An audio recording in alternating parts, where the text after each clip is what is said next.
Hey everyone, a little bit different of an intro this time because this is a different style of videos. I haven't done this in a video before, only in my blog, but this is something new that I'm going to be trying for this new year and beyond. There are a lot of times when there's a lot of albums that come out in a certain weekend, and I'm going to be honest with you, I don't like to do a ton of editing over the course of a weekend, but I still want to talk about each individual album in some way, shape, or form, but I don't want to have to record a bunch of videos for it, so I've decided that I'm going to do this to reduce at least a little bit of the workload on me. Videos where I talk about multiple albums in one video and just kind of review them all in a not so rapid fire but not so elaborate style. Sometimes it'll be 2 albums, sometimes it'll be 3, sometimes it could be 4. Who knows? It depends on how many albums come out in a certain week. I'm basically going to be doing this to cover a bunch of albums if I feel like they are worth talking about and I just want to talk about them but don't want to do full-blown separate videos and spend my whole weekend editing them. I did this once before on my blog. I did a 4-in-1 album review. It was one of the last things I did on there. So now just imagine that I'm going to be moving it to video form. If you guys want to check out that old 4-in-1 review to see how this will kind of go in the future, I will have it linked in the description for you guys. So for this video, as you guys can tell from the title, I will be reviewing these 3 albums that you see right here. That is Halsey's Manic, Eminem's Music to be Murdered By, and Mac Miller's posthumous album Circles. Originally, I was only going to be reviewing the Halsey record because, I don't know, it was one that I was kind of interested in and I wasn't sure about the Mac Miller album because posthumous albums can be tricky. But after listening to Mac's album, I had really wanted to talk about it and I knew a lot of people might want to hear about it, so I thought, why not? And then, out of the clear blue, Eminem just decided to surprise release Music to be Murdered By, and I thought, I can't not talk about the Eminem album. So, here we go. I'm going to be talking about all 3 of them in this video. By the way, sorry if I'm talking a lot about these while these pictures are here, but kind of trying to get a little bit of thumbnail action with it. So yeah, this is a new style of video, like I said. Let me know what you guys think about it in the comments, what I can do to improve it. If you like this style, just let me know your thoughts, along with your thoughts on these albums. So let's just get right into it. First off, I want to start by taking a look at the new Halsey album, Manic. Halsey, I'm sure you guys know by now who she is. She has been one of the biggest pop stars in the last few years. I first heard of her on the track Closer with the Chainsmokers, that huge song that was everywhere in 2016. And then in 2017, she had her first solo top 10 hit with Bad at Love, which was on her last album, Hopeless Fountain Kingdom. I didn't listen to the album because at the time I wasn't really that into Halsey and I didn't really consider her music all that much. But then she kind of stopped me in my tracks in 2018 when she released Without Me, the lead-off single to this album that became her first solo #1 hit. And it was a track that I honestly quite liked, and then suddenly I started enjoying quite a few of her features and guest appearances, like Boy With Love with BTS, which shot up to the top 10 on the Hot 100, and I also really enjoyed her guest appearance on Post Malone's latest album, on the track Die For Me. So now the album is finally here, clocking in at about 16 tracks and 47 minutes, which is a little long, but I think the track list is kind of inflated because there are guest appearances from Dominic, Alanis Morissette, and SUGA from BTS. Still, I wasn't totally sure what to expect going into this, given that it was my first experience with a full Halsey album. What I found is that Halsey actually had quite a bit of diversity in terms of styles on a record that was very nicely introspective. I immediately fell for the electropop banger Ashley as soon as I heard it because of Halsey's gorgeous vocals and the spacey, ethereal production on the song. And from there, Halsey really jumped into a number of different styles, from plucky songs with alternative influence like Clementine and I Hate Everybody, great title by the way, to some minimal ballads like Forever Is a Long Time and more, and of course a good deal of danceable pop like Graveyard and 3 AM, which the latter even has a little bit of rock influence to it. Hell, she even tries her hand at country with tracks like You Should Be Sad and Finally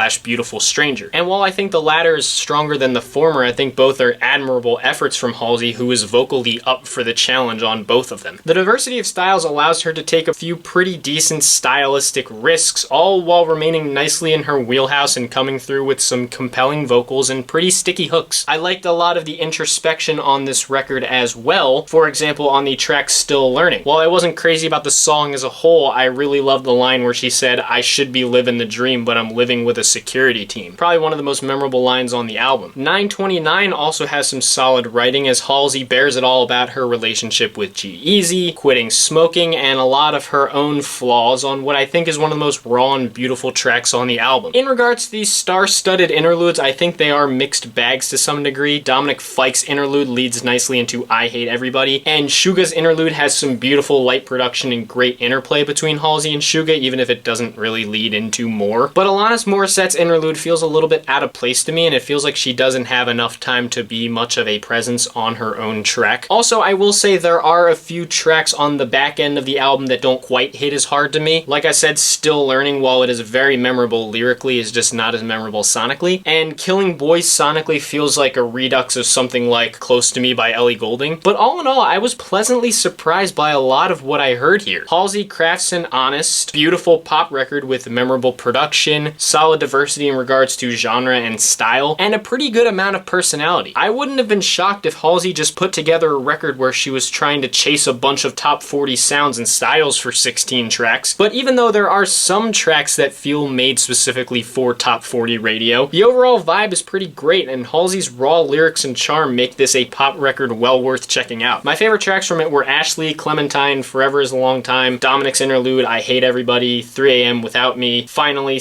/ Beautiful Stranger, SUGA's Interlude, More, and 929. And my least favorite tracks were Alanis' Interlude and Killing Boys. Overall, surprisingly enough, I would honestly say Halsey's new album Manic is gonna get an excellent from me. I really quite like this record, and I gotta say, it's definitely worth checking out. Even as someone that was never really a Halsey fan before, I can honestly give this a solid recommendation. Next on our list, I didn't think I would be talking about this album because I honestly didn't expect that it would be a thing, but it is the latest Eminem album, Music to Be Murdered By. Eminem, I don't need to introduce. One of the most legendary hip-hop artists of all time, I believe the highest selling hip-hop artist of all time. No matter how polarizing he is and how hated he is one of the most successful hip-hop artists in the game, and when he releases something, you still listen. This is the second consecutive album that he has surprise released with no promotion after 2018's Kamikaze, itself a record made as a response to the poor reception to 2017's Revival. I previously reviewed both Revival and Kamikaze on my blog. You can check out both of those reviews at the link in the description. And while I wasn't nearly as negative towards Revival as many others, it did feel very lackluster in comparison to a lot of his previous works, and I haven't really returned to it all that much since reviewing it. Kamikaze was a far better project that I honestly loved, but I wasn't quite sure how he was going to follow up on it, outside of destroying Machine Gun Kelly with Killshot, that is. Either way, he's following it up with this right here, a star-studded 20-track, hour-long album said to be inspired by Alfred Hitchcock. I know, I'm surprised too. I was definitely intrigued by this album though. It seems like M, at least from what I had heard beforehand, was trying to bring back the Slim Shady persona with it. And honestly, I know this album has been getting ragged on a lot. I know there has been quite a bit of negative reception towards it, but I'm not gonna lie, I honestly like it. I wanted to see if I could understand these cynical views on it, and yes, it is a very flawed project, but even if I tried to hate listen to this thing, if I tried to go into it with a really negative mindset thinking, oh god, this is gonna be bad, I still kind of enjoy it, and I don't think it's as awful as people are going to make it out to be. It's easy to rag on Eminem, sure, but I don't think this is that bad. Eminem himself, to me, sounds like he's in top form at several points on the album. He kind of moves a bit away from the annoying staccato style that he's been implementing recently, and he's not rapping all too fast outside of a few tracks. I like a lot of his cadences and his technicality, and he still has plenty of charisma and energy to spare, and that kind of helped me to enjoy tracks that I didn't think I was initially going to dislike, like You Gon' Learn, Those Kinda Nights, and Never Lose Again. The production is also appropriately dark at points, like on the Premonition intro, and there are plenty of tracks that have solidly banging production. I feel like the track Darkness, a chilling song about the Las Vegas shooter from 2017, where he kind of enters the mind of the shooter, is one of the most potent songs on the album and maybe one of Eminem's best recent songs. Lyrically, I've already heard everyone give this the what for, and yes, Eminem does have some cheesy lines on this record for sure. Only way that you're ahead of me is alphabetically, cause if you diss me, I'm coming after you like the letter V. But it seems like the more they studied my music, the more they reminded me of eyeballs. I'm watching my pupils get cornier. Obviously, the whole Ariana Grande line that everyone's already talked about, and Getting Head in the Bucket, Marshmallow, among several others, are probably some of the worst lyrical moments on the record. Also, at points here, he likes to bring up Revival, and look, I may not have hated that album as much as everyone else did, but honestly, bringing it up a lot isn't going to make people like it anymore. Even so, outside of that, I did still enjoy quite a lot of the tracks here, and in terms of the features, because there's plenty of them, I'll just try to run through and talk about what I'm seeing here. Young Ma meshes very well over the beat of Unaccommodating, Royce the 5'9" does his thing really well all throughout this album, and White Gold drops a chorus on this album that's actually one of the stickier hooks here. Ed Sheeran's chorus is actually catchy, and his vocal vocals are solid on Those Kinda Nights. Juice WRLD's posthumous chorus, even if it feels a bit like grave digging, actually fits perfectly on Godzilla. Though I wasn't crazy about Skylar Grey's chorus on Leaving Heaven, it does feel a bit too poppy and takes away from some of the song's emotional edge. Q-Tip and Black Thought help make Ya Ya a really potent tribute to the veterans of hip-hop. Anderson .Paak, who really cannot drop a bad verse, chorus, what have you, comes through with his usual charisma and meshes well with Eminem on Lock It Up. Don Toliver's vocals on No Regrets are some of my personal favorites on the album, and the Slaughterhouse reunion I Will is a boom bop banger that, even though it's missing Joe Budden for very obvious reasons, is a huge highlight on the record. Again, I know it's easy to rag on this album, and I do have problems with it outside of the things I mentioned about the lyrics. It goes on a bit too long, the interludes bloat out the track list, and there are definitely some lowlights that I can mention here. In Too Deep is a pretty boring song. I wasn't fond of some of the choppy flows on Godzilla. Stepdad, despite some emotional lyrics, has probably one of the worst choruses on the album, and the hooks on Marsh and Little Engine are not too much better. Farewell also has a chorus that honestly kills the song, which is a shame because I think it has one of the more clever and colorful beats on the album. But even so, while this thing could have been chopped down by a few tracks, I honestly quite liked it. I know I'll probably be one of the only reviewers on this site that says that, but as far as past prime Eminem albums go, this is honestly one of the better ones. Yes, it's flawed, it's overlong, it's not gonna scale the heights of his classic trio of albums, but honestly, I don't know, I just liked it. My favorite tracks on here were the Premonition intro, Unaccommodating, You Gon' Learn, Those Kinda Nights, Darkness, Ya Ya, Never Lose Again, Lock It Up, No Regrets, and I Will. And my least favorite tracks were In Too Deep and Stepdad. Overall, again, I'm probably gonna be the only person on this website that actually gives this a good rating, but I'm just gonna ride with it, I guess. Eminem's Music to Be Murdered by, flaws and all, is going to get a good rating from me. I'm a bit surprised because honestly going into it, I thought I wasn't going to like it. I thought this was gonna be the point where I finally got all the Eminem hate and saw why people were ragging on him so hard, but I don't know. I like it. And even for all the hate, I still think it's a record you guys should check out because, like many of Eminem's albums, it's going to be polarizing, so give it a look yourself and see what side of the fence you sit on. And then last, but certainly not least, of course, everyone's been talking about this album and I'm gonna throw my hat into the ring on it. I'm gonna be talking about the posthumous Mac Miller album, Circles. Mac Miller, many of you guys know him, a very popular rapper from Pittsburgh who unfortunately passed away on September 7th, 2018 because of a drug overdose, just about a month after the release of his album, Swimming. I had intended to review Swimming on my blog when it came out, but around the time that it came out, a bunch of albums were coming out and I was working on so many other personal projects that it just got lost in the pack. And then when I was finally ready to review it, Mac Miller passed away and I thought that it would be disrespectful and insensitive to review the album so soon after his passing, so I just decided against it. Of course, I did eventually listen to it prior to the release of this album and I honestly adored it, so I was pretty excited going into this record because it felt like Mac's family and his label were making it because Mac wanted this artistic statement to be heard and not because they were trying to grave dig or just money grub off of his death. I've been very hard on XXXTentacion's label and his family for releasing so much of his posthumous stuff literally just to cash grab when it's clearly not in releasable form, but in this case I thought it was being handled a whole lot better, especially after hearing the lead-off single Good News, which was an emotional track that surprisingly felt very full-length to me. So it got me more excited to hear this 12-track, 48-minute album, and after listening to it, it most certainly delivers on its promise. A number of the tracks here maintain the lighter style of Good News. The title track Circles, I Can See, and Everybody are tracks where Mac is bearing his vulnerabilities and talking a lot about being directionless, not knowing where he's going. Many of the songs even have rather haunting lyrics given the context of his passing, like the aforementioned Good News, Woods, Hands. Not everything here has a sad tone, as tracks like Complicated and Blue World take on some more electronic, synthy, pop rap vibes like some of the tracks from Swimming, which makes sense because this was advertised as a companion piece to that, and it definitely fits the bill. Closing tracks like Surf and Once a Day have some of Mac's most raw vocals and some of the album's most minimal emotional production, and it's hard not to shed a tear or at least feel really emotional while listening to this album. What to me was most impressive about it is how finished it felt. There's not a moment on this album that feels like it's stretched just to fit a runtime. There's not a moment where I feel like a track was only included or something was only done because they were trying to grave dig or money grub. John Brien's Clementine's production fits the somewhat psychedelic vibe of Swimming and sounds beautiful. Mac's vocals are light and often broken, but still beautiful in their own way, and it really felt like he had so much prepared for this album. It honestly hurts to think that Mac isn't here to see how the finished project turned out, because I can tell just by listening to what was left of it that he really put his heart into this record while he was still here. This is no cash-grabbing posthumous record, rather it's a labor of love to honor Mac's legacy and allow his final artistic statement to be heard by the world. It's a perfect companion to Swimming, a beautiful all-around record, and I can only hope that Mac is smiling down as he sees how well this album turned out and how much we're all loving it, because I know a lot of people on Twitter and on social media have been loving this album. I love it too, and I can only hope that Mac is smiling and this album turned out to be everything he wanted. In terms of favorites and least favorite tracks, I don't even have any least favorites. I think this album is beautiful from start to finish, and that's why on my rating scale I'm definitely going to give it an excellent rating. This is absolutely beautiful. I'm so glad that it turned out as well as it did. Rest in peace, Mac Miller. The music world misses you so much, and I hope wherever you are, wherever you go after death, you're proud of what was created here, because you deserve to be. So that's where I'm going to leave it on this video. Pretty emotional note to end on, but this was a really beautiful album and I had to talk about it. I didn't think I was going to, but I definitely had to. So what did you guys think of the albums that I talked about in this video? However many of them you listened to, if you did listen to any of them, did you like them? Did you hate them? Were you indifferent towards them? Give me all your thoughts on these albums and let me know what you think of this style of video. Just let me know what you have to say down in the comments. I know I talked about a lot of records, so there will be a lot of fan bases talking about these and a lot of different opinions. Let's just keep it civil and have some fun as we like to do. If you guys want to hit like and subscribe, thank you. If not, don't worry, I understand. I don't know what I'm reviewing next. I believe 2 weeks from now is Kesha's new album, which I definitely will be taking a look at, so stay tuned for that. But until then, thank you guys for watching. I hope you enjoyed, and I will see you in the next video.